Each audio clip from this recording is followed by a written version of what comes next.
hinata kunanka apusaywa hinata kunanka kushenke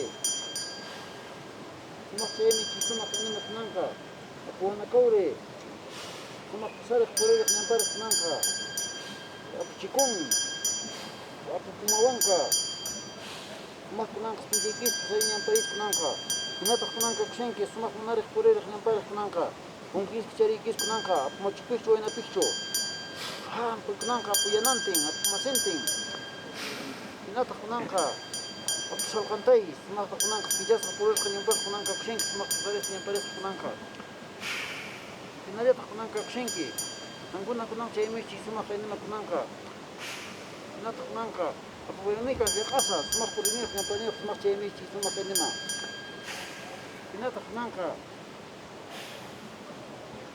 apusawasiray pichiray sumakta kunanka spinchaykininchik kunanka sumak inita hinata kunanka spinchasqa kunanka kushenki sumak pusarek ñamparek kunanka hinata spinchasqa purirqa ñamparek kunanka kushenki sumak pusaripis ñamparipis hinata kunanka hankumi kunanka apachatusan hampi kunanka hinata kunanka apawasangati waynawasangati pero pucha pachayachachiq hinata kunanka willk'amayo amarumayo hinata kunanka sumak chaymichi sumak inima allin kawsariq puririq ñamparek kunanka spinchasqa puririq ñamparek kunanka kushenki sumak kunanka spinchaykinis kunanka imis kunanka sumak kawsariq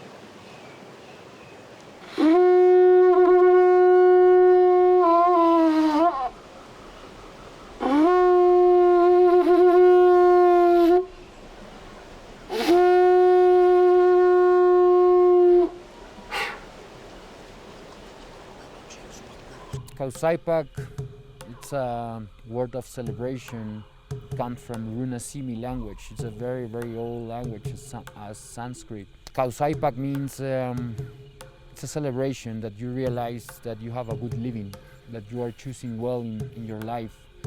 Kausaypaq is the recognition of the whole universe, that you are not anymore seeing things like this.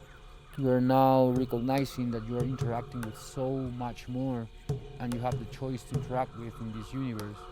The word Kausaypaq is that recognition. It's the first step of the 7 levels of consciousness according to Andean cosmovision. The first step is like you recognize that you are living in the Kausaypaq, which is the electromagnetic bubble of the universe. Once you understand that you also are part of it. You also are a pokpo, a bubble of energy interacting with a Kausaypaq. So start to looking things as bubbles, as energy bubbles, and we are constantly interacting, receiving and sending energies with whatever we are like talking, whoever we are talking, whatever we're sitting down. We're all the time like interchanging energies, absorbing and giving. For me, it's like you realize that you're all the time in this interaction. When you realize that, the second level of consciousness according to Andean cosmovision is the anja, the experience. Now you are experiencing so many sources from the whole Kausay, from the whole universe, and you are like experiencing every single aspect of the whole universe. Then you get into the third level of consciousness, that it's not about experiencing everything, it's about to experiencing with Munai. The Munai is love. That's the third level of consciousness according to the Indian cosmovision. So when we are like choosing and experiencing so many different tools of the whole Kausay, we're starting like feeling our heart and to choose with love. But then love is not enough, because it's not about just to give and to feel love. You need to also learn how to love yourself and not to give too much, because you're losing your power at the same time. So you need to learn how to give love, and that means is to give it with wisdom. That's where it comes the yachai, and the yachai is the fourth level of consciousness, which is now you are understanding that to live the Kausaypaq, you got to be wise and filling your heart with wisdom, and to start choosing the whole sources of nature and the whole Kausay to feel well, to feel good, but with wisdom. When you understand that wisdom and the love they are like connected in order to interact with the whole. Then it comes the jankai, which is the action. So now you are like putting the actions in order to bring conditions into your life, because now you're choosing with wisdom, with love. Now your actions that you are doing because you understand this, it's making your life easier. The Kausaypaq, the life is making easier. As soon as the person understands that you got to be connect your wisdom with your heart and putting actions into it, then you realize that this is like a law, and it's the law of eigen. You need to bring balance, and eigen is reciprocity into all these laws. You need to take care about yourself, what you're choosing, with what you're interacting. If it's with love, with wisdom, you're putting actions into it in order to happen. When the person gets into the sixth level of consciousness, which is the eigen, you basically are dancing with all these laws because you understand these laws. And then it appears the Kausaypaq. The Kausaypaq is like you are the creator of reality. You get into the seventh level, that the place in which you are right now is what you were creating with the love, with the wisdom, with the actions you're putting, because you recognize the whole universe as a living being. Kausaypaq will be like the recognition of these laws. So you are living with happiness, with love, in communion with the earth. Kausaypaq is a celebration because you get into a state of consciousness that you are living in harmony with the whole.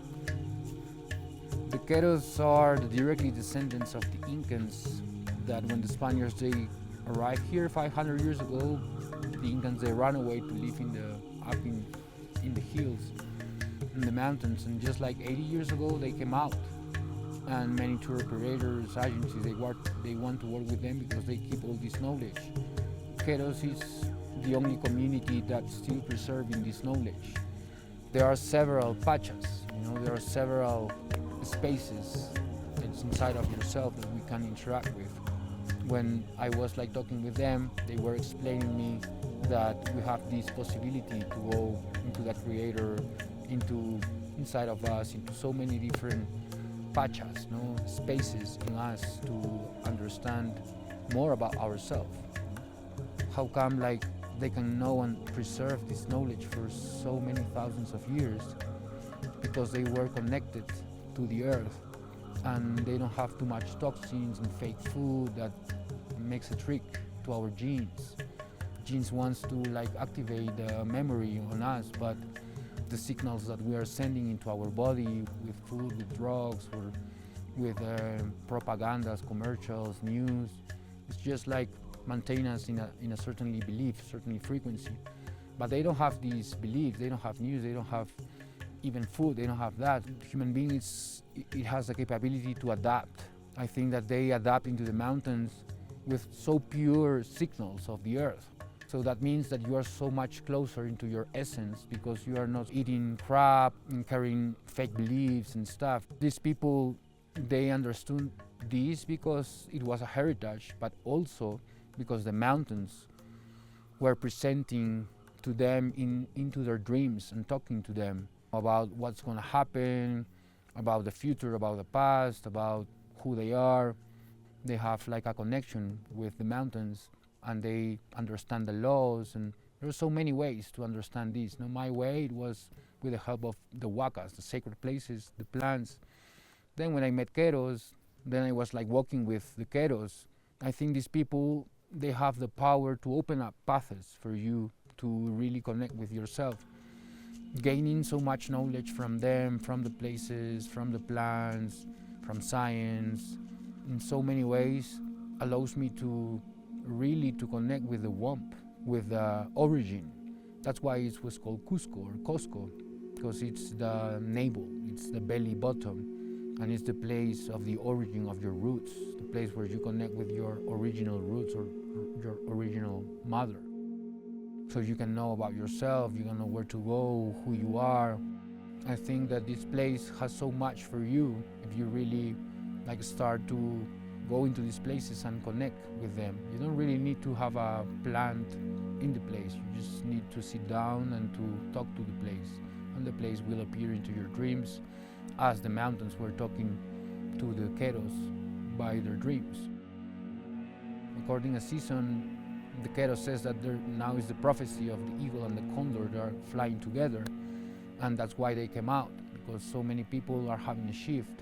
So many people from many different parts of the world are coming for one prey, and to recognize that we are sons of one whole consciousness or one whole Mother Earth.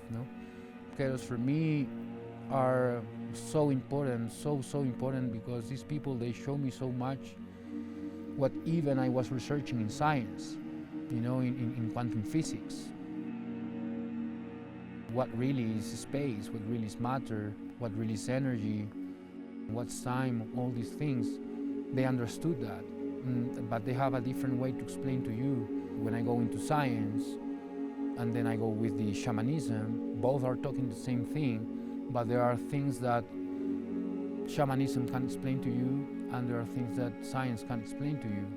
But I think that with the help of so many different tools and routes and information, I think that you are allowing your memory to receive a guidance in the time when you really need it. I think that someone can reach so much information, studying in books or whatever. The sacred places can teach you thousands of years light of information, what you can do it in one life reading.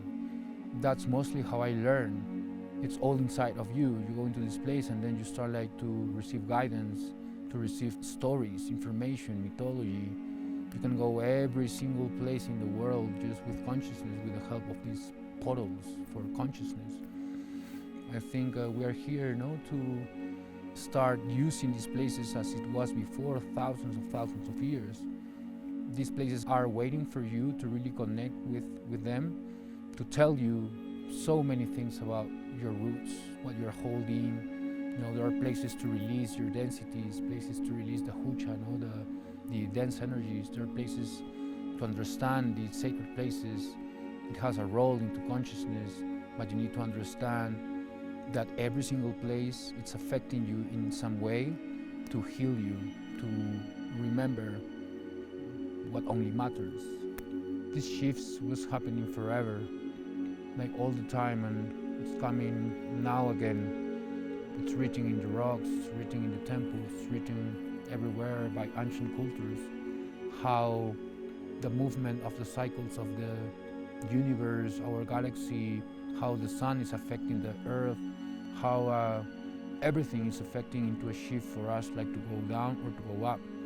The fall of the consciousness appears when human being wants to reach a higher level of consciousness. And once they get there, they get into a cage, they get into a concept. Science are modifying the DNA, playing with the genes. I think we are damaging the earth in a way. So that's why it comes a kind of a cycle that renews the earth again, because you reach into a certain level that then you go down because you reach up in a way that you think, oh, I got it. And when you get there, it's the Pachacamac, it's called, it's the new beginning. And could appear with cataclysms, could appear in different ways. Same inventions of the human being, playing with the earth, with the electromagnetic poles. I think this was happening so many times. What's interesting is that in the Indian mythology, you see that there was seasons of love, seasons of high consciousness, but then there was other season of darkness. And that's what I wanted to share with you, that this is always happening. We're passing through cycles, as in within us, but also collective consciousness. The ancients, they were talking about these things, that we're going to have a shift. And this shift, it's because of Wakon. Wakon is the darkness. The chaos precipitates evolution. So we need this darkness in order to renew ourselves. It's firmly connected, both. So I think there are seasons of darkness and seasons of light, and there's a shift right now that people are going or too down, too dense, or it's opportunity to go very, very high, the fall of the consciousness or the collective consciousness affect us just because of the number of hearts they are in tune with the earth or not. And according to science, because there is like a electromagnetic frequency in the earth. Your heart has the same electromagnetic frequency of the earth. But if you are believing in certainly low things, your vibration is not in tune with the earth. If you feel like sad, anger, jealous, or whatever, you're damaging the earth. You're affecting the earth. You're affecting the field. So imagine all the population in the world, how many hearts feel sad right now or feel depressed. They are affecting the field. They are affecting the earth. I think that as much as persons, they are feeling sad. Consciousness is like having a certainly pulse of electromagnetic field that's saying it's the time to renew again. What I'm doing is like helping the people to get in tune with their heart so they are not affecting the field anymore. If you want to help the earth and to help others, start with your heart. And then your heart will affect the field, and it's going to go through ley lines, because the earth is connected by sekes according to the Indian cosmovision. Sekes is the veins of Mother Earth. Now we are in one vein. Whatever we feel now, we are affecting our future, we are affecting people. It's been said that only the 6% of the population that has in tune with a natural electromagnetic pulse of the earth and your heart, just the 6% of the population, it's enough to change completely the whole collective consciousness of the earth and the grid of the earth. Well, thanks of the dark aspect I passed in my life in rehab, knowing about psychiatric people with mental disorders, I think that allows me to help two different kinds of people. One, people that they are trapped with, drugs, they're depressed or whatever. These people, they come into me to help them to realize that I've been also in that state too, and I can help you to recover your own essence again, because I've been with you at some point. Being in rehab and being with psychiatrics, it helped me to really understand these people and to really help them to move forward, to empower itself and to recover its own essence, so they skip the drugs, they skip what is affecting to them.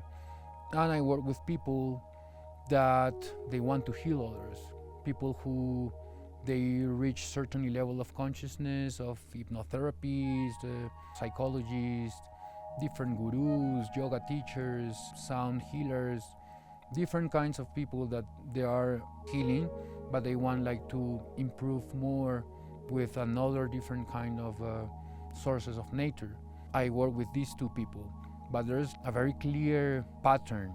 I can see that I don't do much when I train people to heal others, because the plants and the places start to show to them without speaking too much to them, because they are already in tune, they are already feeling love and working with light, working with energy. So then they come here, and in 5 days they start whoa, wow.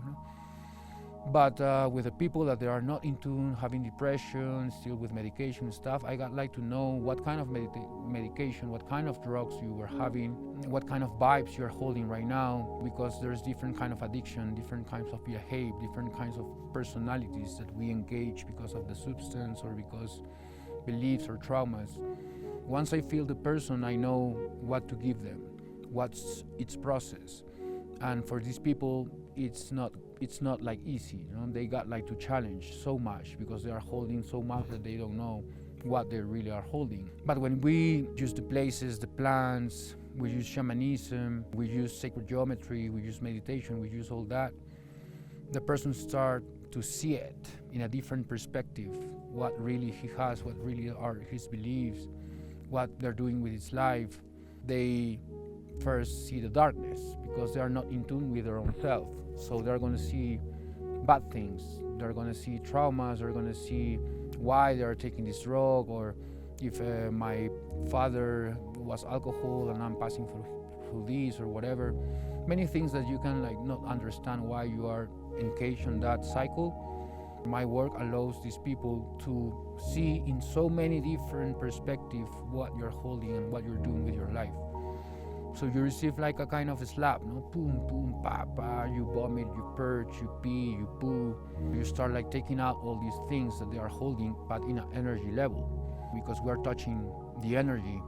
Know that their beliefs, their food, their drugs, it's installed in an energy way. Once we give the plants, we take it in different places, it starts to take these shadows and darkness into the surface first. That's the Ukupacha realm, not the serpent realm. So to go to the condor, the higher self, you got to challenge the darkness, the serpent. They start like to purge, to die, to suffer. But it's a different way of suffering. It's not like suffering with drugs. It's just like allowing you to see what you're doing with your life. Once they see the darkness, they start like to choose. Since there's darkness, also there's light. First they need to see the shadows, these demons, these energies, and to take it out. And this takes sometimes more than a week. Depends how many years you've been conditioned into that situation. Everything is possible, everyone can change. It's just different process for everyone. It's about like to keep cleaning yourself, because I am all the time absorbing dark stuff too, and I got like to clean myself and also to absorb vital energy as well. That's what I mostly do with people. It changes the chip, it changes the mood, it changes everything, how you see yourself. If you are stuck into darkness and you are like, oh, I'm blind, or oh, I'm stupid, or I'm silly, or I'm that. That's why we like coming into the Andes, using the plants, the power places, the earth. You really understand that you go farther beyond what you think you are.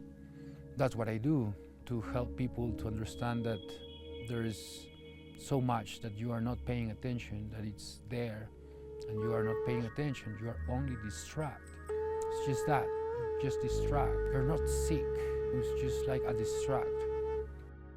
So I found 3 blind persons.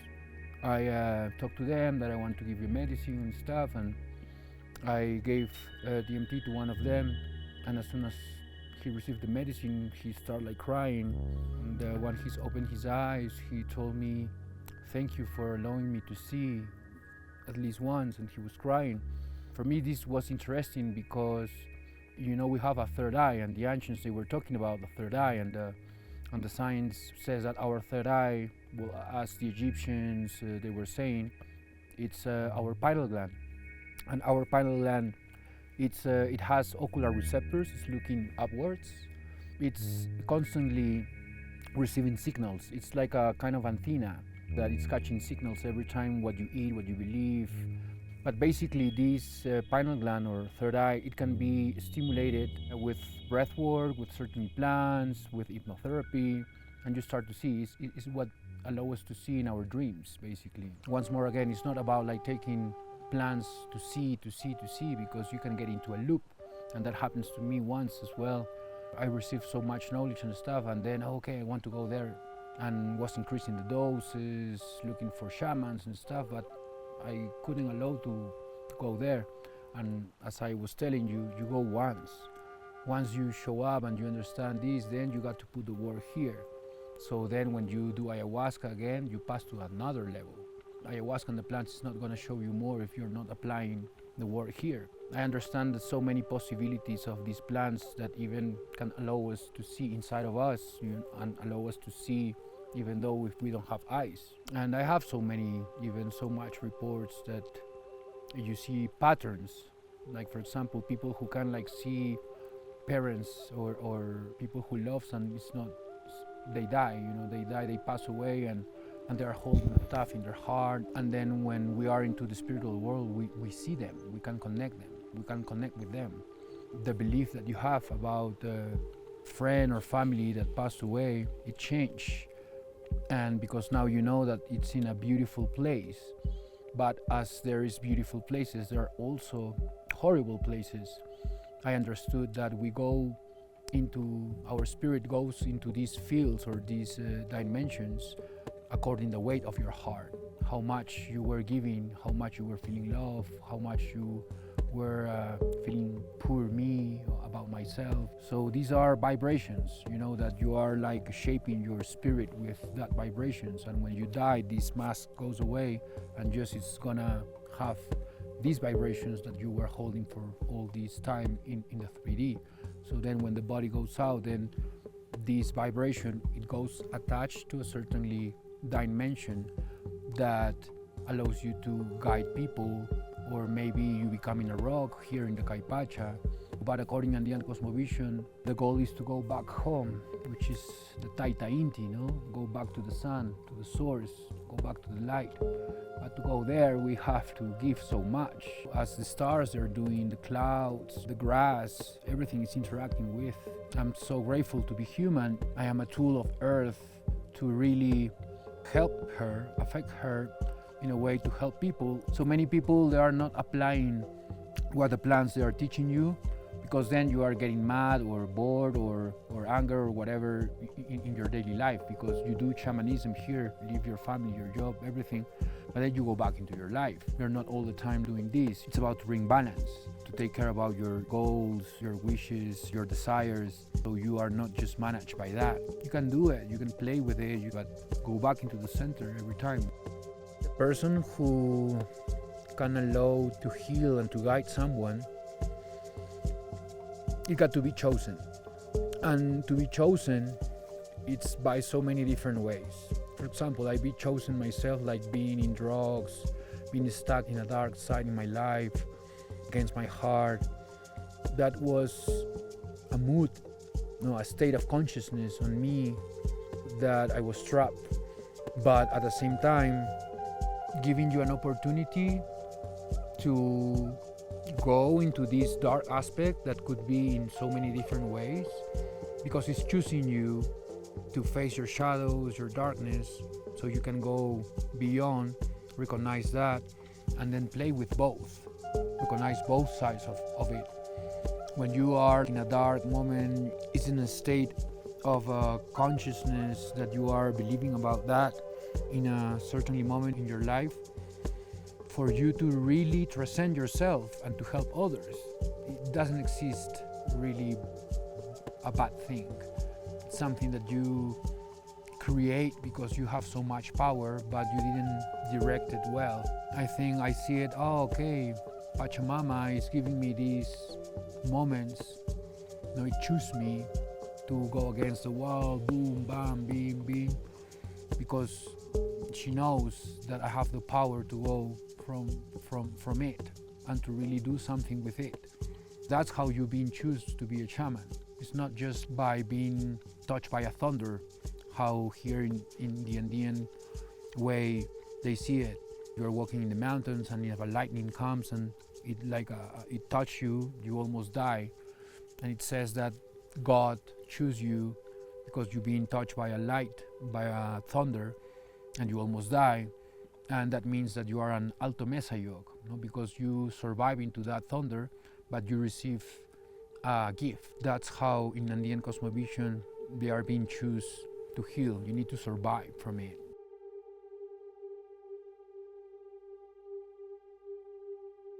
I was a child through the whole thing. I couldn't see. Okay, you being in a black state. Start to see or sense a little bit of light, and I felt like I would climb my way to the surface. And what they were telling you, these voices? In different languages, but I knew they were telling me that I was ugly and worthless. Okay. I would sense the light and go towards the light, and then I would fall back down into blackness. We're like in loops.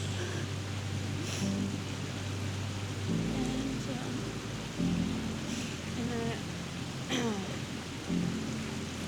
I would start to hear the music, and it would feel lighter, and I was crawling, like I was stuck, but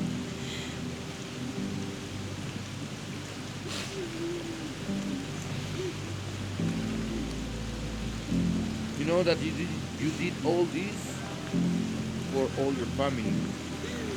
You know, to see in a different aspect what you're really holding. You know, in what spaces it's mostly you are stuck in. You know, and this is just like a stop in your life to see, to observe, you know, what we're paying attention. Every time like we judge, every time like we complain, every time like this darkness taking over control of you. You know what I mean? Right? It's just like a time to make a choice. Because you saw the light too. You know? And that's the most important thing. In order to go to the heaven, you need to pass through the circle. It's the Ukupach.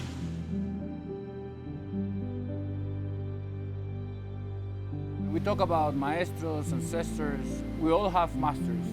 We all have different roots, but at the same time we belong to the earth that has so many different ancestors that we also has our guidance. We just need to activate these maestros in us, this guidance, and this only is activated when you feel love, when you feel peace. But you can see these masters as well. You can connect with these ancestors. It's everywhere. One of my main maestros is this mountain. It's Pitusiray mountain. No, it's called Apu Pitusiray. It's my maestro because I've been called to this mountain so many times to fasten, to pass so many experiences. It presents in my dreams. My maestros, it's the earth, the plants, nature, the mountains. I know that many different people can call maestros to certainly teachers, you know, healers. Maestros come from the stars, from this earth, from the world. It comes from different places within you. You can even interact with them. You can see it. You can talk with them. Also, I have maestros as the Keros, no? These Andean people who is carrying this Andean cosmovision wisdom. When you are looking the earth, that it's a living being who is teaching in so many ways. I call maestros as well people who teach my darkness, you know, because it allows me to understand my shadows. We are all maestros. We are all maestros in so many ways. When we talk about plants, there's master plants and there's medicinal plants. Plants that teach you to heal and plants that heals you. And plants that it's both, no? Mostly the master plants also heals you, but mostly teach you rather than heal you. It teach you how you heal. All these cultures, these tribes, they had a connection with their place, understanding nature, understanding the ways how they connect to their higher self, to their deities. I think what I'm doing is recovering all these roots, all these ancient wisdom from my ancestors, that they left a heritage for me to keep going with this. They left so many maps. For me, master plants, it's a tool of the earth. It's a mechanism of defense of the earth because our heart is damaging the earth in a way. Master plant is teaching you how you go back into your natural harmony and resonance, being in tune with the earth.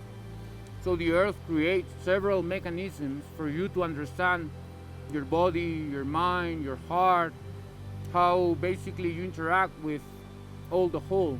So master plans teach you where you are, what you're feeling, what your beliefs are. If we understand the earth and we understand our ancestors, how they were using these plants and applying a little bit with science, you understand that there's so many ways to get into the spiritual world.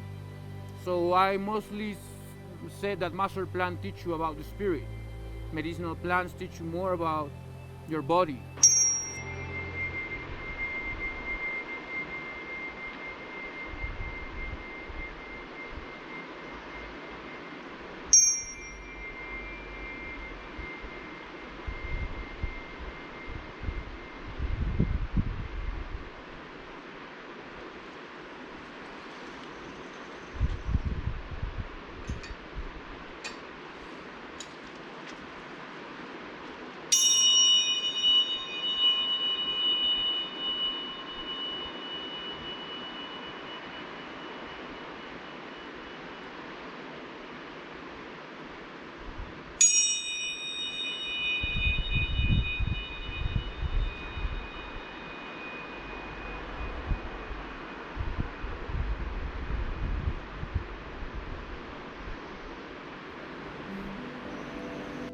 San Pedro cactus, also called awakoya, ashuma, washuma.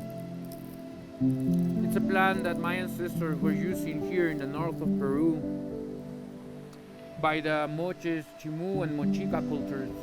They honor the cactus for several years till these cultures disappear, and they left a lot of knowledge about this cactus, how you can use it, how you can take it. Achuma in Quechua means a head that can fly. It's a plant that shows us about our mind a lot, about the connection of our body, the connection with the earth. Washuma, it's a plant that helps you to understand reality. What's reality? What's a perception?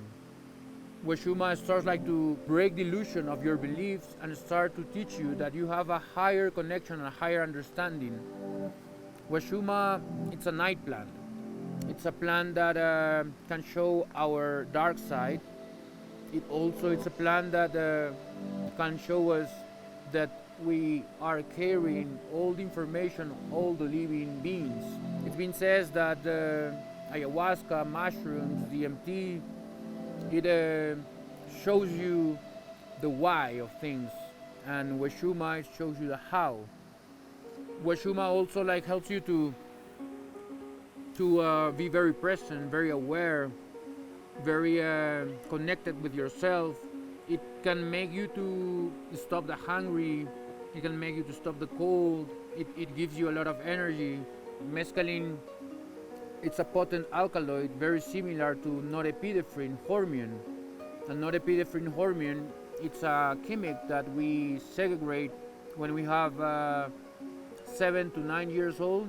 This hormone, it's allowing to see things as new, allowing to see over and over again and to enjoy things over and over again.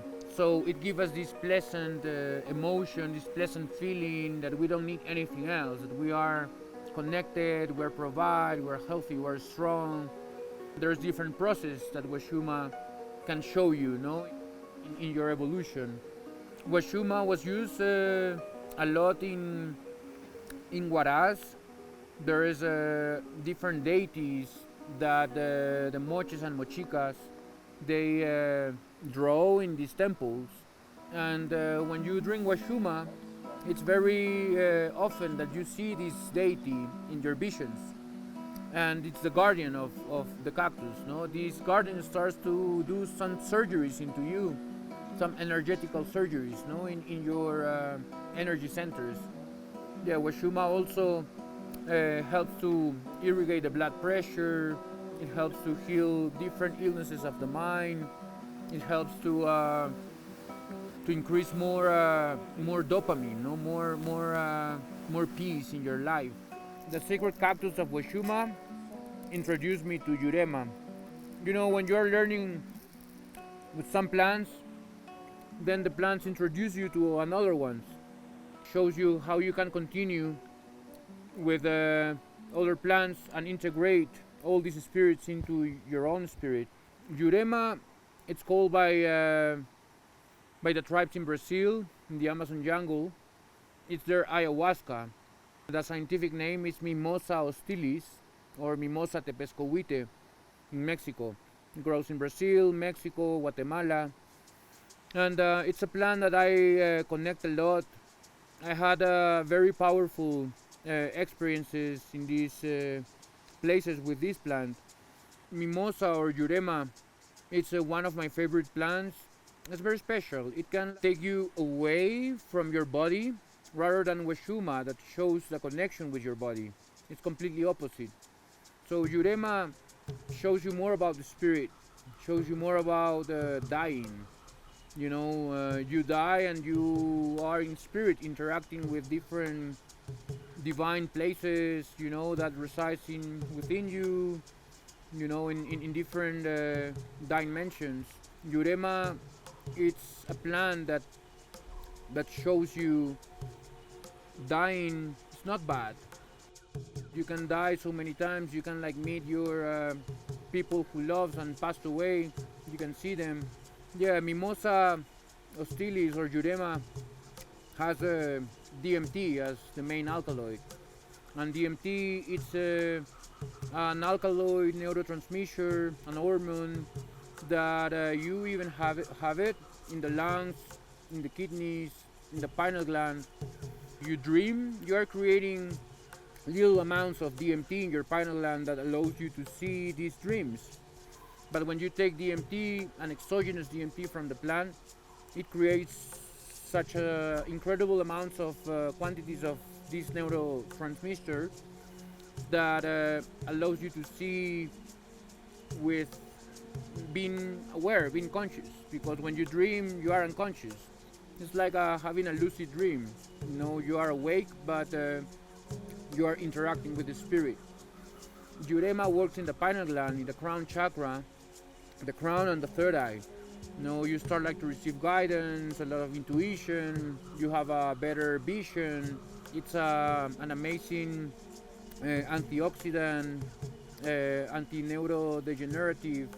It's an amazing plant that can neuromodulate all your circuits because you are getting into the field, you're getting into the energy field through the spirit. And from the spirit world, you start to change your body, your life. Jurema is a powerful plant that in just like 10-15 minutes can allow you to introduce you to these higher realms that reside within you, to really understand that you are more than you think you are. Jurema or mimosa is also an acacia. It's part of these 1,200 types of acacia. If we go into the Egypt, we see that the Egyptians, they were using also a type of acacia as their way of DMT, as ayahuasca, no? As Brazil Jurema or Mimosa stilis. All these plants carries DMT, that is an alkaloid that we have in our pineal gland. When the person is using DMT through ayahuasca, through Jurema, through different acacias, you are like working with your third eye, with your crown chakra. You start to receive a lot of guidance with your life, with your masters, you know, your ancestors, your roots. I think many people, they need this kind of, to press that button of reset so they can like choose again their beliefs. When they go away from this reality and they pass to another dimension, who they are on this dimension. They start to ask these jobs, this family, all these, it just like goes in the Kai Pacha, in the middle world. Because you cross the Hanan Pacha, where their ancestors, guidance, divinities are. Like we all are allowed to go there, but just once. Then you got to apply the work in order to meet them again. So Jurema is a very powerful plant that can connect with your guides, with the spiritual world. It can make you a rebirth, you know, a bottom of reset, so you can like start over again, taking care about your thoughts, about your beliefs, about who you are, you know. I am creating a different way to access into the spirituality by a kind of a smokable ayahuasca. And ayahuasca, it's a way to create a spectrum so you can like smoke the DMT, creating different blends of flowers. You know, sometimes I just walk around the mountains and choose the Tumbo Serrano, for example, which is a family of passion flower that carries flavonoids, beta-carbolines, as ayahuasca vine, armelines. Pegano marmala and mimosa, both, one is the DMT and Pegano marmala is the inhibitor.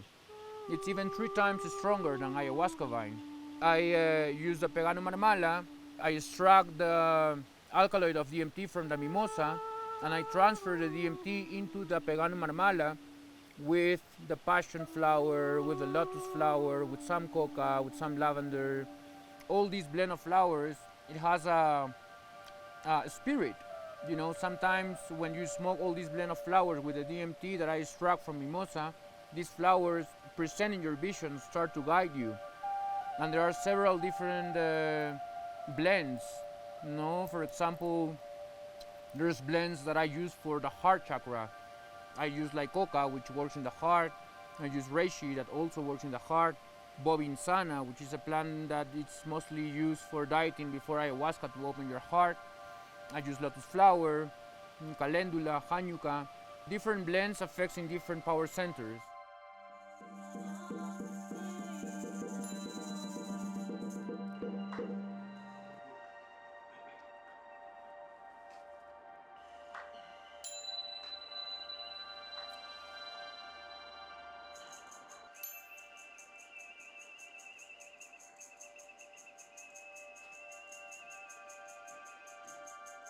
Peru and Bolivia are sharing Lake Titicaca, which Lake Titicaca is the place of origin of the Incan culture.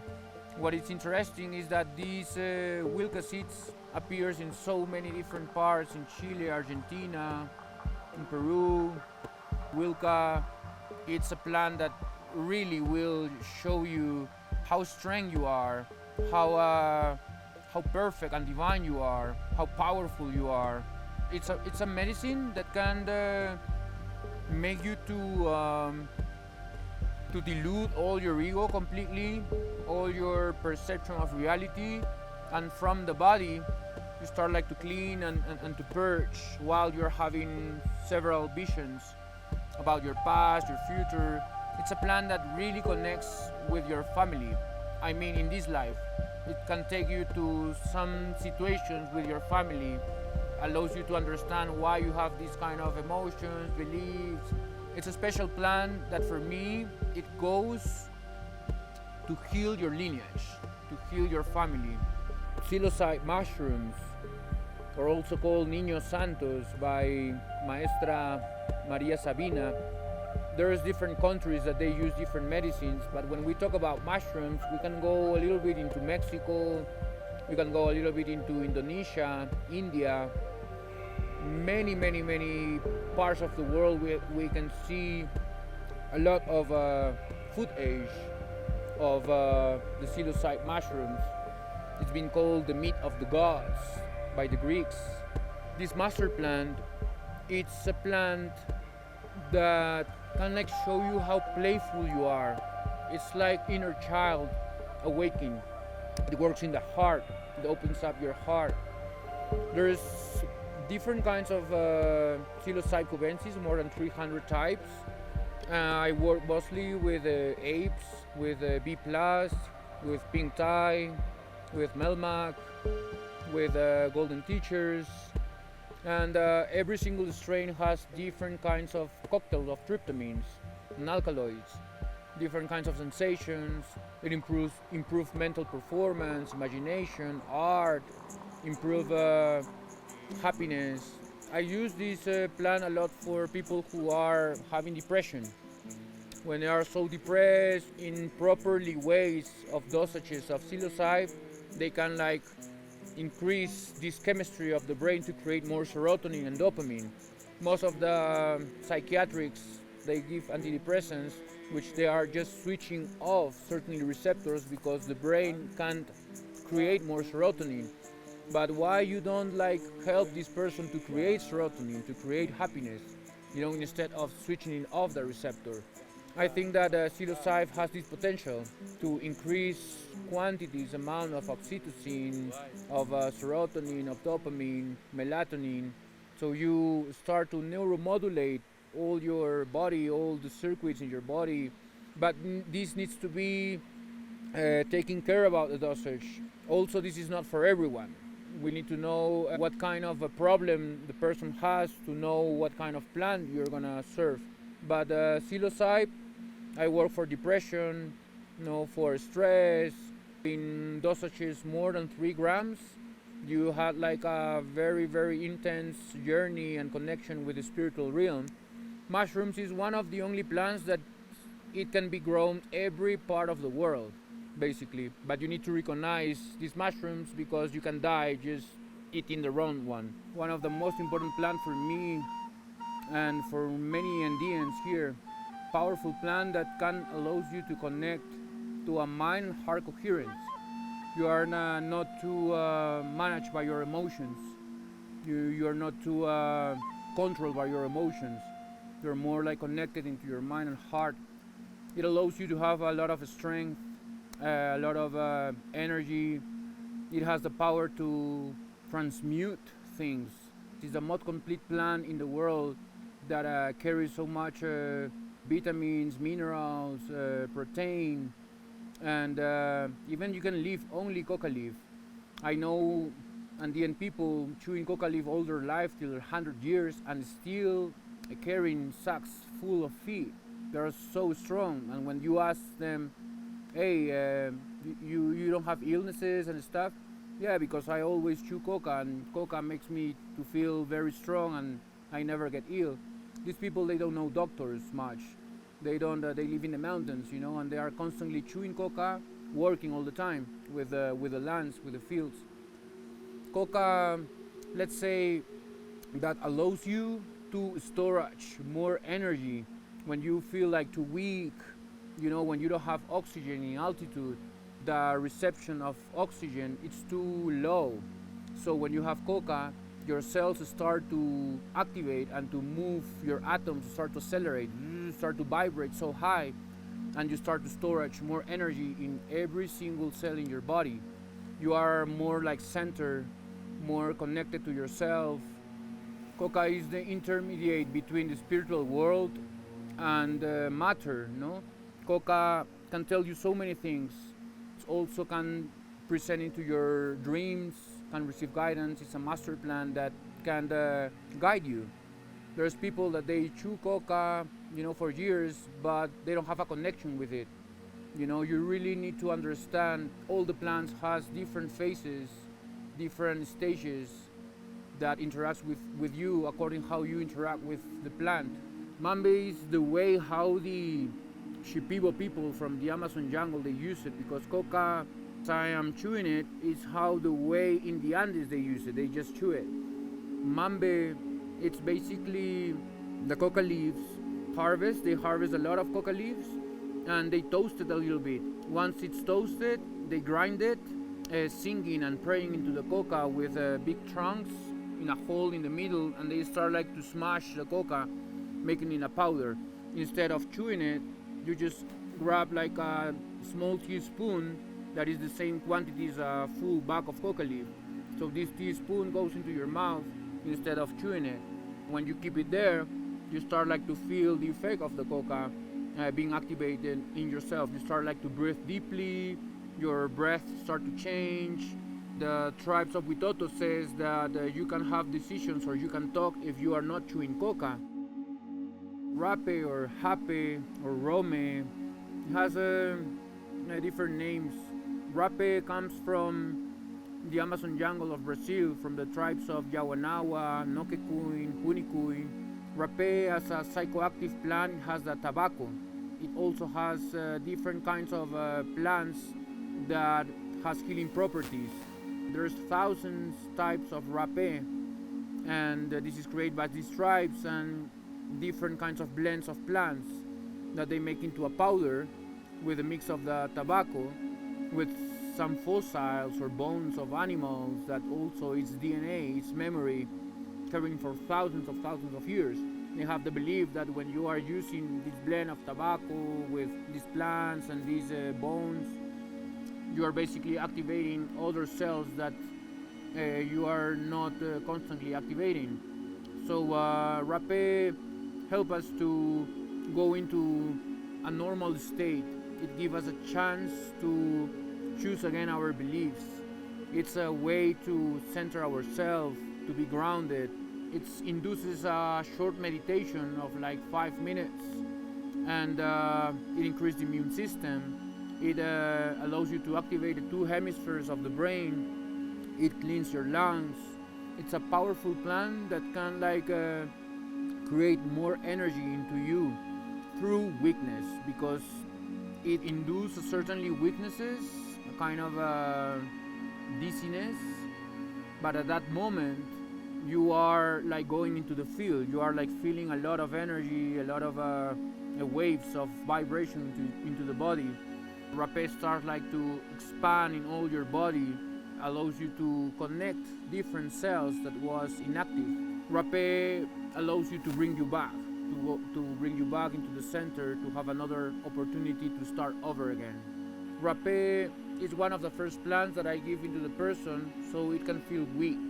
It can feel like a kind of altitude sickness. I induce into this sickness in the first day. So through weakness, we become strength. The person starts to vomit or to purge or to feel quite weak. They rest. The next day, they feel very strong. And I apply again rape, and then we start with breath work. So when the person has the second time rape, it's different from the first time. and then the person starts like to feel, more like a kind of good feeling into the rapé because it passed the hard part already. So rapé prepare us to be centered into these fields when the master plans takes us in different spaces, different patches. Once cleanse the nose, because it goes into the nose, once the person cleans the nose, you feel that there's more air coming into your lungs. You can like breathe more. You can feel that your lungs are open. So I take advantage of that moment to make a breath work. And when you do that, you are like renewing all the gases that is stored in your cells and taking all the gases out and inhalating, receiving a lot of oxygen, which is energy going into these cells. Rapé, it's not visionary. It just like allows you to go into the center.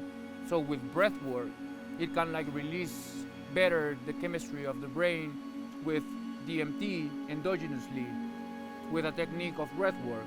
And this breath work, it's basically carrying the cerebrospinal fluid up into the pineal gland, making a pressure with a diaphragm. You are pushing the pineal gland and stimulating with a kind of stress because you are like pushing the cerebrospinal fluid into the pineal gland, which makes to create more serotonin, more neurotransmitter, and you start to feel pleasant. You start to like even have visions with just with breath work. That's a technique that I developed using rapé and breath work. Sananga, it's a root that Chipibos or the tribes in the Amazon jungle of Brazil, they add just water. The main alkaloid is 5-OH DMT. It's bufotenin. It's DMT. It doesn't work as a visionary plant, that creates visions. It's just like helps you to heal all the ocular receptors, myopia, cataracts, different disease from the eyes. It allows you to have a connection with your intuition. It heals different circuits in our brain. It creates relaxation after you have Sananga. DMT, it's a hormone neurotransmitter. It's an alkaloid. It's everywhere. It's in our kidneys, in our lungs, in our pineal gland. The most important for me is to activate the DMT in our pineal gland. DMT, it's like an alkaloid that allows us to communicate with dimensions, with another different forms of reality. That can be just by not using plants, just by dreaming. You can like go into different places, but also plants can allow you to induce huge quantities of DMT, so you can like go farther beyond than the normal we do with dreams. For example, there was studies with monks, lamas, huge meditators. Now we know that where basically is the activation in your brain when you are a highly meditator of 30 years meditation. What's happening in the brain. Now we know with neuroscience that with brain mapping, we can know that with meditation, you are basically activating the center of the brain. The two hemispheres start to join together, and there's constellations of circuits around the pineal gland that start to activate. You start like to have a more holistic sensation rather than, right and left hemisphere. The pineal gland has little hairs, sensitive hairs that can sense electromagnetic fields. It carries calcite. It's a mineral that it's like folding the pineal gland, but the excess of calcite, it covers the whole hair that senses energy around. There's between a balance between the calcite in the pineal gland. When we having a good food, we are in tune with ourselves. The pineal gland, it's covered just till the half of the pineal gland with calcite, and the calcite is a mineral that interacts with this hair with the help of the breath work, help to push the cerebrospinal fluid to this calcite, so creates a kind of stress into the pineal gland that induce DMT. It starts like to create a chemistry by the breath work pushing the pineal gland and creates this chemistry, no? This neurotransmitter. There's different ways to induce DMT. Also, you can see here in Cusco so many caves, so many wombs of Mother Earth that you go into altars in completely darkness. Now with science we know that being at least 3 days in completely darkness, your brain starts to produce too much melatonin because there's no light. My eyes are catching the signal of the length of the way of the light because of the sun, and goes into my brain and produce and transform into serotonin, but because of the light. But imagine if you don't have sun and you are in completely darkness, your brain can produce too much serotonin but produce a lot of melatonin. So when you produce a lot of melatonin, then the brain starts to feel that it can see in darkness, as so much production of melatonin creates another alkaloid, another chemistry in the brain that is called pinolene. Darkness is allowing to create melatonin to create pinolene, and pinolene creates DMT, and this is a stimulation from darkness. So DMT can releases by meditation, breath work, plant medicine, being in completely darkness. It's called the spirit molecule by Rick Strassman. The ancients, they were doing this thousands of years ago, and they understand even in a deeper way the properties of DMT in our body. DMT, it's an anti-inflammatory, anti-neurodegenerative, it's a powerful antioxidant, anti-cancerogenal, it's phytoreactive, that it can kill parasites, viruses, bacteria. DMT, when you are more into this spiritual world with the help of DMT, you start to feed yourself through the light, because with closed eyes or open eyes you start to see everything, it's energy, and has divine shapes and divine forms. You see harmony, you see beauty, you see perfection, and as soon as you are accessing into these divine realms, this perfection, this divinity, these symbols are interacting with your third eye. You are start to feed yourself through energy rather than matter.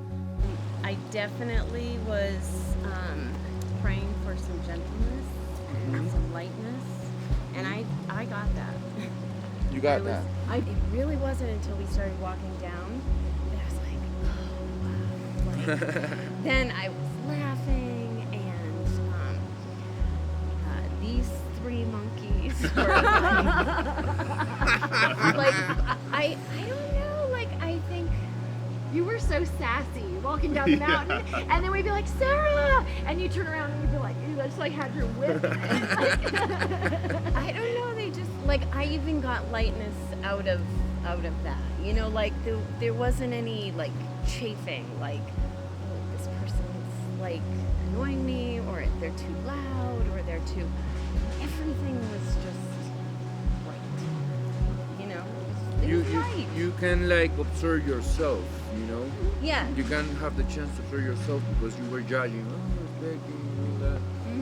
You offer a little sip more, But as soon as you get into not judgment, not that separation of duality, and start to open up, things start to shine, birds, a lot of birds were in one moment above us. A lot of, never have I've been so many times. We really move so much energy that we make it rain.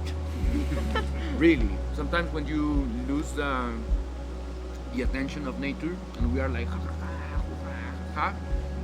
mountains start to and push you away. But there needs to be certainly hearts to bring balance into the ceremony, to keep singing, to keep attention. The keros that were praying all the time, to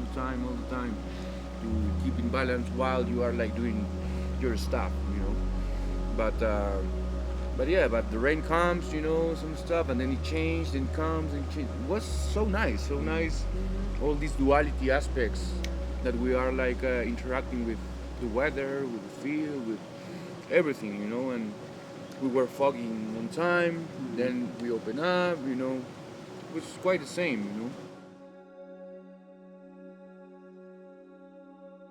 Science is telling so much what shamanism can do, and shamanism is telling a lot of things that science can do. If we take a look in both, they are telling the same language.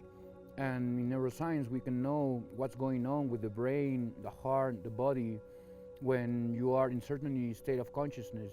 A person who is worried, depressed, or carrying traumas, it's activating certain circuits in a daily basis because it conditioned already its heart, its mind, and its body with a certain belief, and it's filtering its reality through these experiences that these people pass through. With neuroscience, you can see what's going on with the brain, with the heart, and with your body. And now we can know that there's patterns in people that, for example, these people that has like a traumatic experiences, we can now see that they are activating the same circuits because they feel with a certain kind of trauma. There's a releasing of chemics, of hormones that generates these emotions. When we go into neuroscience, we can know that there is a lot of chemistry releasing by a state of consciousness. And when we go into the Andean cosmovision, they were telling the same thing. The Yachai, the Munai, and the Yankai were the three aspects of the human being that basically we need to be aware of that, because the mind is firmly connected to the heart and the heart to the body, creating hormones and chemistry that releases chemics that basically is our emotions. The Yachai, the Munai, and the Yankai, these three aspects, it's feeding my electromagnetic field, my energy, that from there it creates particles of chemistry, of hormones. So basically, if a person is feeling stressed, it's using its energy, its electromagnetic field, it's using the energy from it to create particles of hormones of stress. If you are constantly creating these particles of hormones of stress, you are creating matter from your quantum field, from your energy bubble, from the Pokpo, according to Indian cosmovision. You're basically using your energy to create more hormones of stress, rather than another kind of neurotransmitters that can release by the brain and by the heart to feel peace, love, to feel different kind of higher states. I think that the person, when it's aware about this connection of the brain, the heart, and the body, the person can understand that it's using its energy to create particles, to create emotions. There is thousands of millions of neural connections in our body that we can access. We can change the circuits. We can use different neural connections according to the signals of the environment. When the person is starting to have a very high refined signals of nature, it starts to access to a different kind of circuits that allows to be happy, to be in peace, to be in harmony. That's why neuroscience is so important, because now we can know that a person that is depressed and then it's having a retreat of 7 days with certain plants, places, and shamanism and stuff. Now we can know the change of the brain connections, how this person is changing the connections in their brain. When we change these signals, these beliefs, we inducing altered states. This person, it's remembering, it's getting into information inside of itself that it's already there, that it's getting into the DNA basically. So now we know that when a person is meditating and just to stop to analyze, and it goes into the heart, the person now it's getting into a different connection in the brain, because it's not now trying to understand or trying to analyze things. So as soon as you suppress the analytic mind and you go into that moment in which you feel completely protected, completely healthy, you're not anymore thinking about your stress and that. So if a person is being trained to go into that field over and over again, it's changing the circuits. It's going into an harmony. I teach people that they have a whole of different constellations of neural connections in their body. They have much more to develop and to discover. This is really interesting because a person who is constantly feeling depressed is using the same circuits every time. We basically got to create a different stimulation to this person with food, with meditation, with plants, with nature, with different kind of signals that goes into a different kind of circuits. Neuroscience is important because now we can see it. We can prove what's going on with the brain and the heart. As soon as the person starts to change the signals of their environment, the person can go into with their heart, and as soon as you do that, you go into a heart and mind coherence. And when you do that, your electromagnetic field starts to increase and to increase. You become more energy rather than matter. You become more wave rather than creating particles of stress. We basically are using the energy, but now to create not hormones of stress, but divine hormones. In the center of the brain, there's neural connections around the pineal gland that is activating when you are having a very strong meditation or a kind of hypnosis or a DMT experience or a very lucid dream. When that happens, you are more into the subconscious. The connection of the mind, the heart, and the body is firmly connected, and you can change your body through the mind, or you can change the heart through the body, or you can change the mind through the heart, etc. It's not just about one. We need to use the three of them to change it. If you want to change your emotions, to change completely your life, you got to go into a different circuits. But what kind of stimulations I can use to change that? If the person is more in touch with nature and understands nature, it can easily change the circuits in a very short time.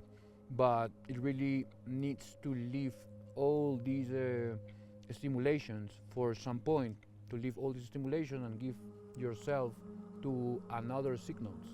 So then you're going to struggle. You're going to struggle. Why? Because the body wants to go back into the old circuits. When the person is struggling with plants, with places, we are taking all these darkness into the surface. All these shadows, all these emotions, it's in the surface.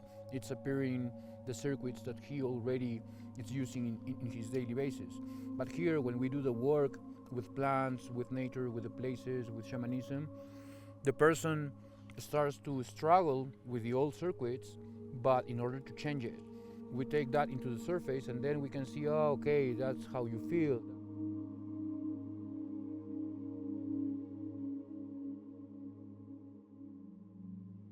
I had so many different patients with different conditions. Oana, she had 25 days of plant medicine, shamanism, a lot of different stimulations. She had a condition of MS for so many years. Her belief, because she knows that there's a different way to heal herself. She used so many different conventional medicines to heal herself, but she couldn't. When I was talking to her, I was explaining how these connections works, the stimulations and stuff. So she do 25-day retreat. She came in wheelchair. That was the first day coming in wheelchair. She basically couldn't walk anything. We do several treatments with sananga, rapé, with coca, with psilocybe, with urema, with DMT, with wilca, with power places, with so many different things. She passed through so many levels of dying several times, and that's what the ancients they were doing, to die, to start over again. But it's a different way of dying. It's plants help you to die completely, so then when you rebirth, you are carrying a new consciousness and new connections, new state of being. In daily basis, we were changing these beliefs into her so many times, till in the 5th day she was walking and walking properly. I'm just helping to show her that you can change it with different stimulation, but you need to keep going in order to respond all the body. She's creating a program with all the sources that I teach to her, so she can keep activating the circuits we already insert with ayahuasca, with cambo, with rapé, with coca, with all that. As soon as the person it's reviving these moments, going into the meditation and remembering all these states that she passed through, she's activating the circuits. The body starts to respond without taking any more of these plants. I really feel like in the health state, in the physical health state, I really feel like I'm a lot better with the equilibrium, I can stand up, so that it's very good without, and also it's the left foot, it's lighter, it's much more lighter than it was when I came. I must say that so far the biggest experience was the psilohuasca, which is very, very, very powerful. Also, a very nice experience was when I took the washuma. It is us that create all the circumstances, to get sick. So it should be also us that can get better.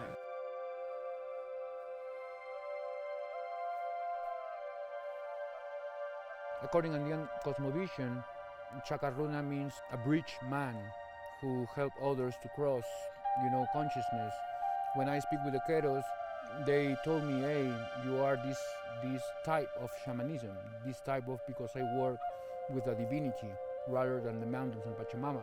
I work with Pachamama and the mountains, but I go beyond and I go into the divinity with my guides, with my spirits, and I'm crossing the Kaipacha into a higher realm. When you touch that limits, I think that the person is right in the place where it could have a decision, to change it or to keep there. So if you choose it well and you recognize that you are in darkness, then you're ready to go into the light, So first, Indian cosmovision says you go to the condor through the serpent. And the serpent is the darkness, the fear, the shadows, So we like to face that. But it never goes away. So when a person starts to think about itself that I am a shaman, are enclosing again into the utopia of spirituality, I think we need to be careful about what we think we are about ourselves, because we're engaging all the time with certainly vibe and releasing chemistry according to that belief.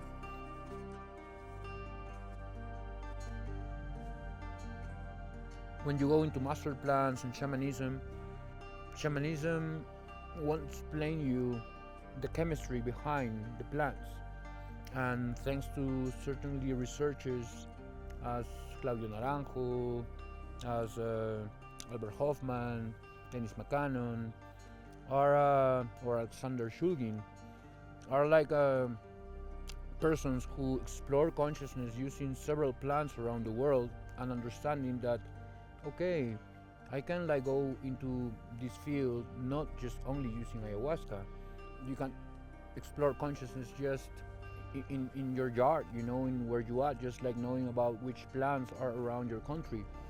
So ethnopharmacology explains that there's chemistry behind these plants and alkaloids, how it's interacting with our genes, our neurons, and what kind of chemistry is releasing when I'm using a tryptamine, for example. What's a tryptamine? Tryptamine is an essential amino acid that helps us to create more serotonin. The tryptophan can be took by food, but when you take it by food, it just works as a kind of protein, not as a neurotransmitter. Tryptophan in plants, in master plants, works as a neurotransmitter. When you use plants full of tryptophan or tryptamine, allowing you to create more neurotransmitters of serotonin, dopamine. When you go into science, now we know what's going on really with the chemistry behind the plants and the diet. What the shamans they were telling basically, and the science are proving what the shamans are saying, is that certainly foods is affecting your body, so the ayahuasca can interact in a higher state with you. Certainly foods releases a chemic that interacts with ayahuasca vine because it has a MAOI. It's inhibiting an enzyme, and this enzyme it's also important to synthesize certainly foods. It's very interesting ethnopharmacology because you can study the chemistry in the plants and how creates these hormones, the chemistry in your body. Many different kind of plants has the capability to create different or the same neurotransmitters. That's why it's so important. Ethnopharmacology helps me to create different kinds of anahuascas, analogs of ayahuasca, understanding their alkaloids. I start to extract the alkaloids of plants that works as ayahuasca. That's why it's so important for me ethnopharmacology, because I'm creating different spectrums using several plants and using for sending a different signal into the person with the help of these alkaloids that I isolate. When the person starts to understand ethnopharmacology, it needs to, if it wants to heal itself, it can be only with ethnopharmacology. It needs to be also with spiritualism. You need to really connect with the plant, because the plant will show you so many phases, so many stages. It has so many different kinds of tools for you to release the chemistry you need. When you study ethnopharmacology, you can know that there are certainly alkaloids that goes with certainly receptors in your biology that it's helping you to release this serotonin, dopamine. For example, when we take the look of Washuma, it's mescaline, and when you take the look of the molecule of mescaline, it's really, really similar to norepinephrine, which is an hormone release in the kids between 7 to 9 years old. That's why it's interesting that the chemistry that the plant has, and when science starts to study, we can know, okay, so this chemistry or this alkaloid goes with these receptors, goes with these neurons, with these cells. A person can't heal himself just with pharmacology, because it's quite dangerous if you want to induce certain chemistry in your body. You need to take care about the dosage, you need to take care about your food, take care about what emotions you have, if you ritualize beforehand. That's why it's really important to understand nature, not only through science, but also the spirituality behind. Wilca, Jurema, ayahuasca, psilocybe, they are all tryptamines. They create more serotonin, more happiness, more dopamine, But there are another family of entheogens. It's called phenylethylamines. And phenylethylamines goes to a certain kind of receptors that makes us feel more connected to our body, more aware, more present, rather than go out from our body as ayahuasca, as Jurema, psilocybe does. You are not in control with your body. So it's interesting because we can know that there's so many plants, phenylethylamine plants, that can go in a connection with your body. And there's several thousands of different kind of plants that are tryptamines that also go to a different receptors in your body.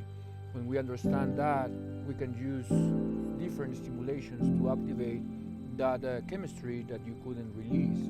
I had people that had, antidepressants, benzodiazepines, antipsychotics. Even me, I was using all these chemics. When you are doing that, basically these drugs are shutting off the receptors, because your brain, it can't release this chemistry of happiness. So you are conditioning your body with bad emotions. That's why it's helpful to know ethnopharmacology, because now we know, okay, with this plant we can help to release more serotonin instead of shutting off the receptors. That's why he feels bad, because the receptor is asking for that chemistry in their brain. I'm helping the people to release this chemistry in the brain that he couldn't for so many years. That's why plants, shamanism, sacred places, Pachamama, medicinal plants, meditation, breath work, everything, it helps the person to create different connections, different chemistry, different emotions, so installing different beliefs, different software, so it becomes a hardware. We need to rewire ourselves, all the connections. We need to change completely how we see things, how we see ourselves, how we feel, how we eat.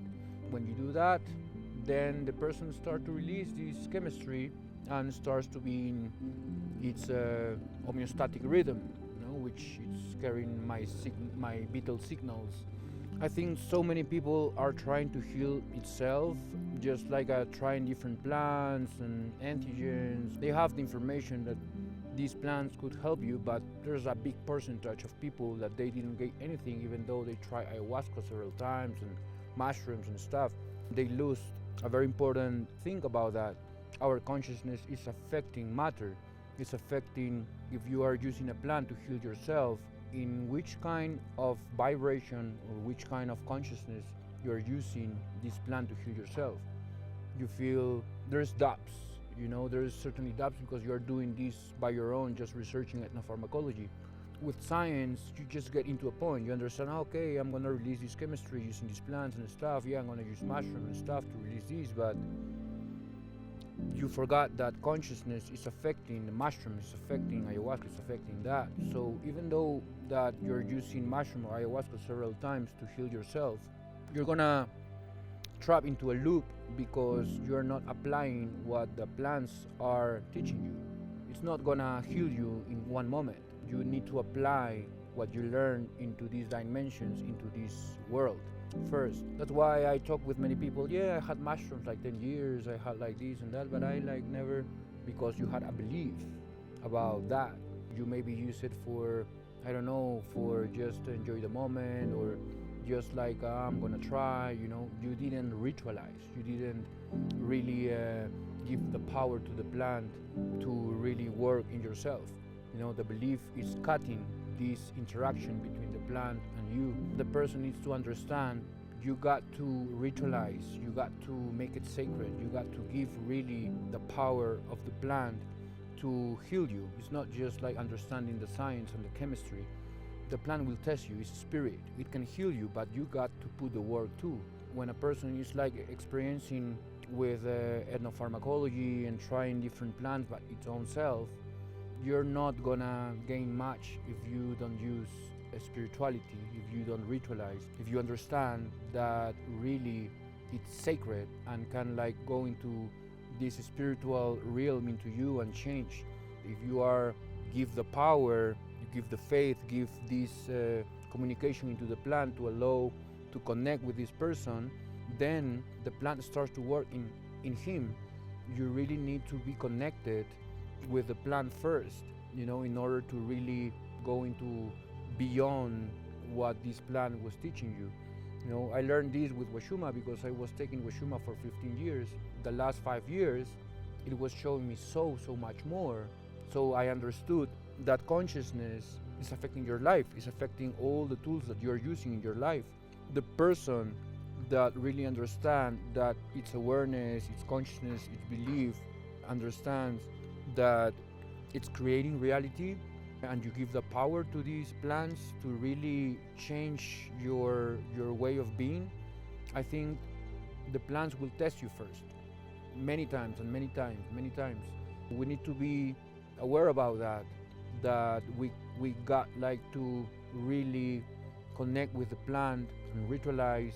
But there are like a different state of consciousness according what I'm interacting with. When consciousness starts to interact with different ways of reality, you start to expand your awareness, you start to expand your way of see things, so you are not engaged of just looking things like this. So now you have different perspective of seeing reality. When a person goes, for example, in the bed, is tired, it works all the day, then he goes to the bed and then starts to turn on the TV, you know, it's getting into a relaxation, and then it jumps from beta, which is awake, it falls down a delta state, which is sleepy. That's another state of consciousness that we can like being in our subconscious, dreaming, seeing dreams, seeing visions and stuff, and but we are not interacting with reality. We are like exploring a different reality through our consciousness. So many persons pass through these altered states not only by dreaming. It can be also by using plants, by an accident maybe, or by different ways that makes its state of being to change in a different state. Here in the Andes, there are places that the ancients, they create exactly for that reason, to understand that you can like alter your consciousness and go to a different reality. I call it like chambers of altered states. You know, there are several power places that was done for you to go in and to get in tune with this sacred place and allow you to navigate through consciousness, you know, to cross beyond matter and go into consciousness to see different ways of reality. I'm really using the temple how it was thousands of years ago because I have a connection with this sacred place, and the sacred place shows me what it was for. And there is so many sacred places that interacts with your consciousness in so many ways. It can like take you deep in or take you out beyond. When the person starts to go out from this normal state and starts to interact with divinity, with consciousness, person starts like to have a better life, to have a better communication with nature, to have a strength, to have healthy. We must understand that we have the capability to induce an altered state, so we can go beyond of our normal state, because we condition our body, our mind with the same circuits, the same feelings, you know. So that's why it's important to alter our state, to explore consciousness and to release different feelings. This is really important because we are activating different feelings, different hormones, different aspects of reality. And according to the cosmovision, says that we got to cross over the 33 levels of reality. This is one reality. My consciousness also has the capability to interact with different realities. As you know, science create a microscope and can see the atoms and the cells, that now I can see it. The capability to see as a microscope if I alter my consciousness. You know, I can see as a macroscope, as a telescope, to see the universe, to see many things, you know, because consciousness has that capability to interact with the whole. The world is duality, and in my shadow live all the serpents which were clouding my mind, where all the temptations, wrongdoing.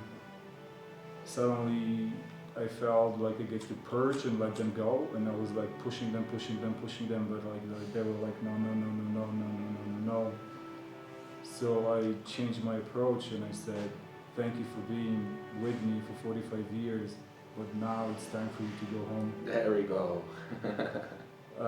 And I don't think I ever puked as relaxed as I was puking, like there was no muscle movement, there was just stuff coming out of me, sliding off, and drinking more water because I felt there was still something there, it needs to be diluted apparently to come out.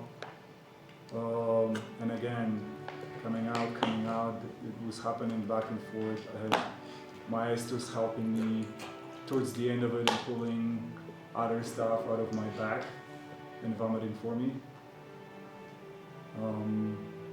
And there was again, the big one was always at the end. And I tried different methods, different conversations, showing him like, this is my new life. There is no home for you. Like, you will be sick in here. So you can either go free, because I'm not gonna push you. And then at some point it hit me. I was like, you know what? I have enough. If you don't wanna go this way, you're gonna go through the crapper. And then I went to the bathroom about like 3 times and everything relaxed. And I thought there was more, but I think there was just sensations, and I appreciate Mitsu came to me and said like, just lay down and relax.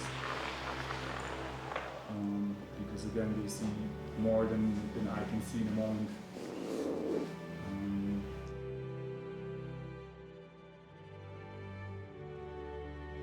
The brain waves, how is the flow of consciousness in the brain? There's different circuits activating according what you're thinking, if you are not thinking, if you're stressed, depressed. There's 4 brain wave activity that a normal person passes through these states during the day. This is beta, alpha, theta, delta. There is a 5th one, which is gamma state, is the 5th one. We are all the time in beta. As soon as I wake up, I like see my phone, my emails. I'm like trying to analyze, to analyze and to just trying to figure it out things all the time. When we are in beta, it says it's between 24 hertz to 32. At that range, we are like analyzing, but when you are over-analyzing things, you are getting into high beta, which is stress. You are getting into stress, you are like creating hormones of stress basically, and you are constantly rush. You had a mood unconscious because you programmed your body into high beta because you are stressed.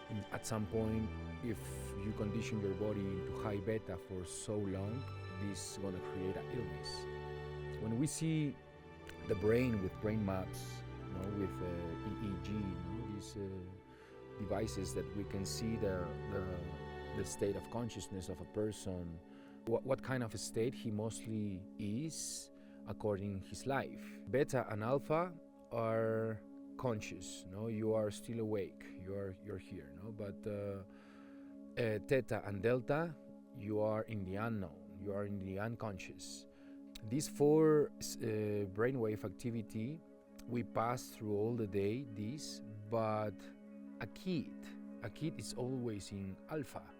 A kid is always like being on the present, it's always like enjoying the moment, it's not stress, it's just like living, the moment.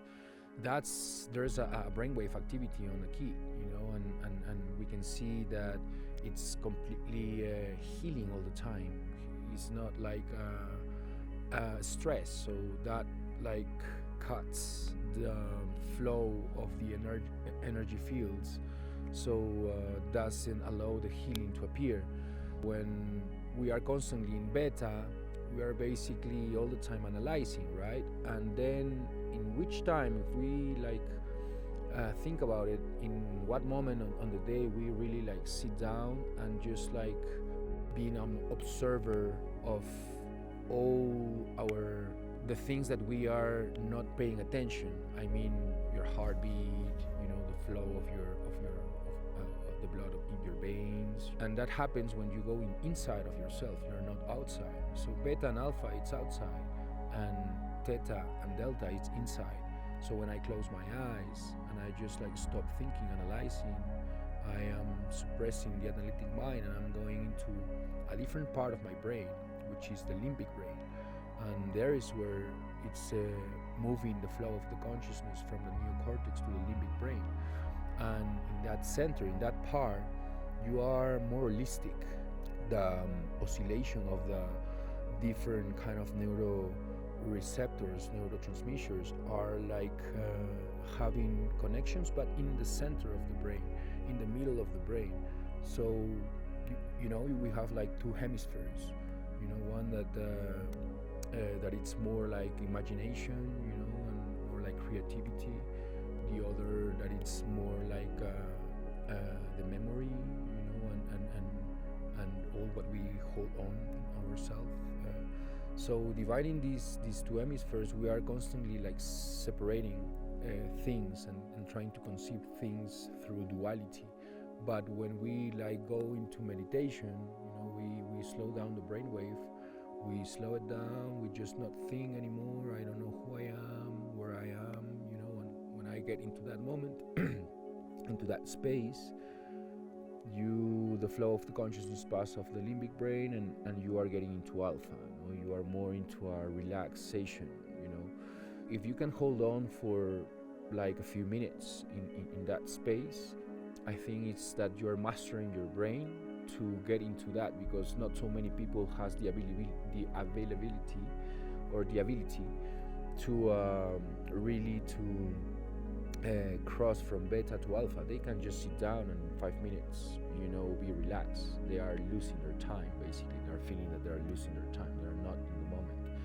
In that way, we can know if a person really can be relaxed just sitting down in 5 minutes, because it's feeling uncomfortable.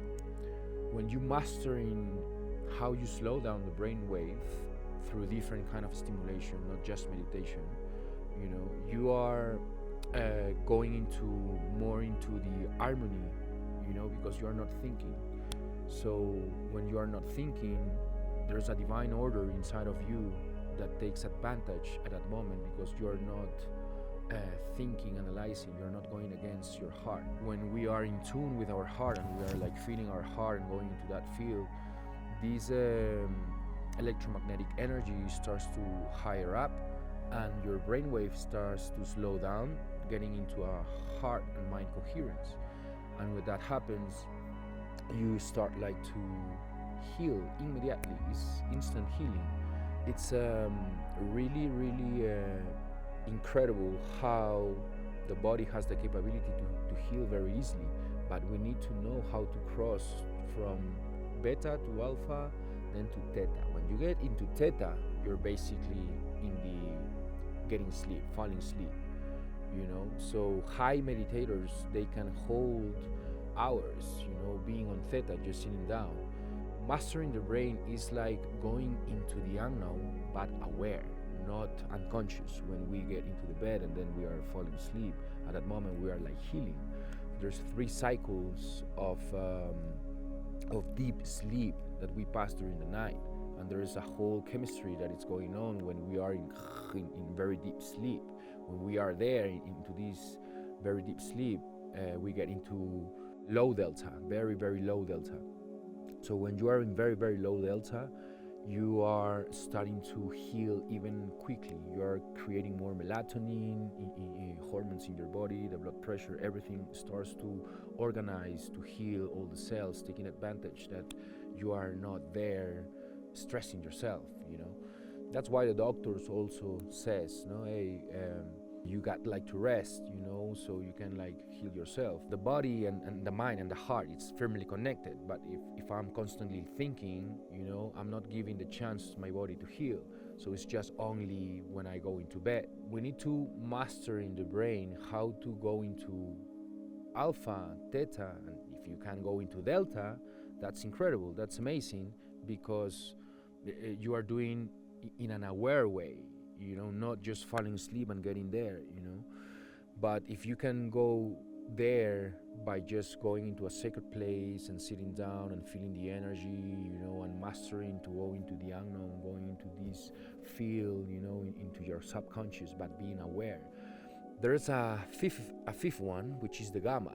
The gamma state, it's very rarely appear, and that appears mostly with, that's what I mostly do with people, to induce into gamma states with entheogens, with sacred places. Gamma state, it's when you go in very, very deep inside of yourself, crossing all these 4 brainwave activities, or this 4 state of consciousness. When you cross over that, you are more aware of the outside and inside. You are completely aware of everything. You can be everywhere. It's you are more into that unified field, as many quantum physics says. So when you go into this field, they map your brain. We can see that there is a very high activation in your brain and even in your heart, because you are living something while you are not in reality. That's gamma. It's something it's happening, but very, very deep in yourself. Gamma, it's a state when the person can go inside in the subconscious and go and to see so many information from it, and to get to heal from it. Because when we allow to go into that very deep in ourselves and see visions through dreams, through very vivid dreams, you need to train that. You need to have a process to understand these brainwave, to understand consciousness, to understand the energy fields. You start to use only the source of nature to heal yourself, the divine order that is inside of yourself. You have a homeostatic rhythm. This homeostatic rhythm is following the vital signals, that of all my body. It's following that every vital signals of my body got to be okay, But that happens when I'm not analyzing. So when I'm sleeping, the body is healing, So there is theta healing, for example. People who train how you go into theta, from beta. I'm in beta now. I'm thinking, analyzing, But how come you can go into theta when it's supposed to be sleeping, almost sleeping? You are in the door. Now we know that when we slow down the brainwave and we go into the heart, we are not analyzing anymore. We go into that field. We start to heal. So that's what entheogens does, masterclass does, nature does. So many different ways to go into these deep states of ourselves and to rewire all ourselves, all our cells, all our life. The body is constantly storing information and chemistry, releasing chemistries. We just need 4 hours of deep sleep, and with that you are like regenerating all your cells, all your body. Beta, it's between 24 to 32 hertz. Then when it's going higher than 32, it's your stress, basically. You are like when you are more than high beta, you're stressed. So if you slow down your brainwave and you go into alpha, which is like between 16 to 24 hertz, that means that you're enjoying the moment, you're okay, you're maybe listening to music, you're like more into a present moment. When you go into theta is when you are like in the door of the getting sleep. You are more into a meditative state. In theta is between 8 to 16. Between that range, theta, there's different forms of ways to go there. In theta, there's people that they can go there being aware, but mostly we go into theta just falling asleep. High meditators go into theta easily, but being awake. If you can hold for very prolonged moments in this field, in this space, in the unknown, no thinking, no analyzing, you go into this field, you are mastering yourself to be in a heart-mind coherence, more into a feeling, more into senses, more into the present moment, but in theta, which is very rarely. Then when you completely fall asleep, it's delta, and delta is between 0.4 to 4 hertz, more or less. In delta, it's when the healing starts, well, in theta, in delta, but in delta you are very, very deep into your subconscious. So if you can like be in delta for so much time, a period of time, very long period of time, you are healing very fast. Then it's gamma, and gamma state, it's a state that appears when someone is having like a kind of a transcendental state, a divine moment, or a very vivid lucid dream, we call it, or a DMT experience. Gamma, it's basically going into a hyper higher consciousness. You are aware into the inside and into the outside. It's a state that the flow of the consciousness is more into the center of the brain, and there's like a very, very high deviation from, we're talking about like 100 to 200, 300 deviations from beta, which beta was like 32 hertz. You're getting stressed, but going into 400 hertz, 300 hertz, of activation, but you are like in deep meditation. You are not freaking out. Gamma state, it's also a way to go into different neural circuits, because you're using the whole part of the brain, different parts of the brain, different parts of the body, feeding all our cells, all outside, all inside. You're everywhere. That's gamma, and that's what we can see with brain map, with altered states, what's going on in these moments. Huacas in Quechua means sacred places. We are in one right now. This is Huaca Unupurco. There's like 341 sacred places around Cusco. Cusco is a neighbor, and sacred places was built exactly on ley lines, and in Quechua this was mean seques. So the seques, according the Incans, there was 41 seques, and there was a main vortex. Well, there still is a main vortex, which is in Cusco City, Coricancha, sacred place or sacred Waka. So in Coricancha departs 41 energy lines around the world, as in different parts of the world they have other main vortexes. So here in Cusco there's one that the ancients they recognize, and they call it the Cosco. Cosco in Quechua means the navel.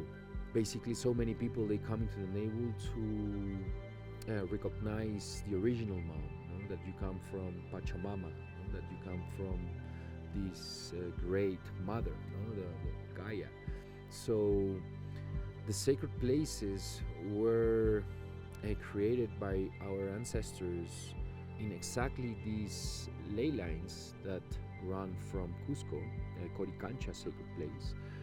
These sacred places, these wakas, has a different role, different interaction with consciousness if you understand the Andean cosmovision a little bit. There are like Ukupacha, Kaipacha, and Hananpacha wakas, wakas that works with the inner world, the serpent realm. This is a Ukupacha place. You can see the serpent carved here in this place. The Ukupacha, it's like a way to go inside in yourself. It's the serpent realm, it's the wisdom, it's the knowledge, and you will find like so many sacred power places or wakas that will connect with the serpent realm, will take you to this inner world.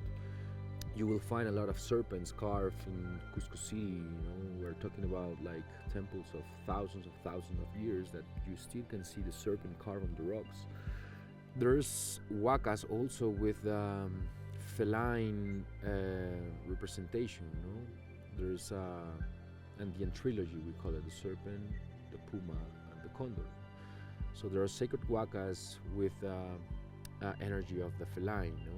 That's trying to mean that you got to integrate what you're going into the serpent, or whatever you're going into the beyond.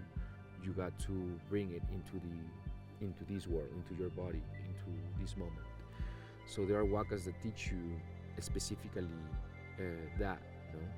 So the ancients, they were using the sacred places to understand the inner world, the middle world, and the higher world, or the higher consciousness. That is the condor. The puma is my body, and the serpent, it's my wisdom. It's my subconscious. It's all what I program, my beliefs, all that is inside of myself.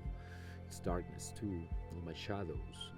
According to the Andean cosmovision, you got to pass through these sacred wakas to release energies, to release a lot of what you are engaging or storing in your body, as in an energetical level. We are constantly interacting with the field. So there are sacred wakas, power places, that are meant to be for you to release this hucha in Quechua, that it means dense energy. So there are 4 types of energy according to Andean cosmovision, which is dense, heavy, subtle energy, and refined energy. So you first got to release the hucha, to release the dense and the heavy energy into certainly sacred places. You need to have respect for the wakas and to really understand the uses, how to use these sacred places. You need to ask the place beforehand you're gonna enter, because you can grab some dense energy from it. But if you go with respect and you connect with, you ask permission, these sacred places are energy eaters. They eat the dense and the heavy energy. Pachamama likes to take this density from you, the mountains too. When you do that and you allow your density through ancient practices, like Sami meditation, for example, which is absorbing vital energy from sacred places too. But when you are releasing the hucha into another sacred places, then you are in a perfect way to receive refined energies. That's what the ancients, they were doing, using the sekes, the ley lines, building sacred power places, wakas, along the lines, understanding the grid of the earth, understanding the grid of yourself, using these ley lines and these power places, which was done with exactly very specific minerals, very specific type of rocks, very specific cuttings. You can show divinity in every single angle, perfection, that it's affecting our consciousness just sitting down there. There's a whole information in these sacred places that can guide you and teach you about who you are, what you have, where you're going, what you do with your life, or so many things. So wakas are meant for that, are meant for you to rebirth, to go into the womb of Mother Earth and to experience a rebirth, giving yourself to the waka, to the sacred place, to give your energy into it, so you allow into a higher temples, higher wakas that are meant to give you vital energy. That's what I do into people. I take to sacred power places that has a certain alignment with the sun, with the moon. There is Archean astronomy in these places when you are waiting for the sunrise of the equinox or of the solstice, and there is specifically alignments on these sacred places that the light interacts with the energy and electromagnetic field of the place and your heart-mind coherence, and we get in tune into that. You're receiving so much energy, so much power. You are a completely magnet, and whatever you start to meditate and to visualize and absorbing the light of the sun, you are creating. You are giving more energy into your thoughts. You're using the light to create more matter. That's what the ancients, they were doing, understanding these electromagnetic fields, this grid of Mother Earth, building sacred power places with specific rocks that interacts with our genes, that interacts with our memory, and specifically dates, specifically moments when you really need that. Taking a plant, let's say Wilka, for example, that it's been found Wilka in these sacred places, so they were using all this information, plants, math, astronomy, energy, quantum physics. There was so much more, and they left so much maps here in these sacred places, and information is in the rocks. And if you allow to connect with it, the rocks will talk to you and will guide you, will tell you so much about you. Thank you, everyone. Thank you to all the world, to my ancestors here in Peru. Thank you to all what I been reaching in the Andes, for allowing me to share this to you.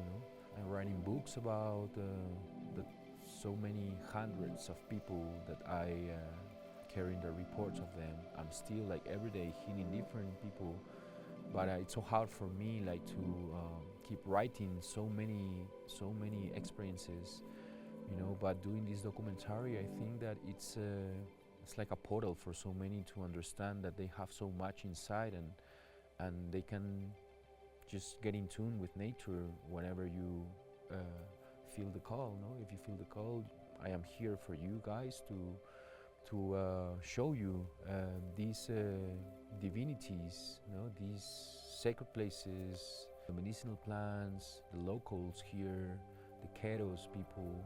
There's so much, I'm still keep learning every day here in Cusco. Feel welcome, to come here to the navel of one of the navels of the world, Entheogens, Peru, Soul Sanctuary, a retreat center, a holistic retreat center based on Andean cosmovision, shamanism, and healing through master plans, through pilgrimages to sacred places, Andean encounters as well, which is my sustainable tour operator that I support Andean communities, also trying to bring balance. Many people they want to support they come and they just to conventional tourism, but There is a different way to do tourism too, sharing the Andean cosmovision, you know, the mythology, you know, without the antigens, no? Without the, this is more for people that they feel the call, you know, to just cross over reality and to understand that we have so much more to interact with. Thank you to everyone, and you are very welcome to come to Costco and to experience deep, deep on the heart of Mother Earth, and to connect with your higher self, you know, and to understand more about Pachamama, you know, and Viracocha, the creator. Thank you, and love you so much. Gracias por mirar este hermoso documental, gracias por estar con nosotros.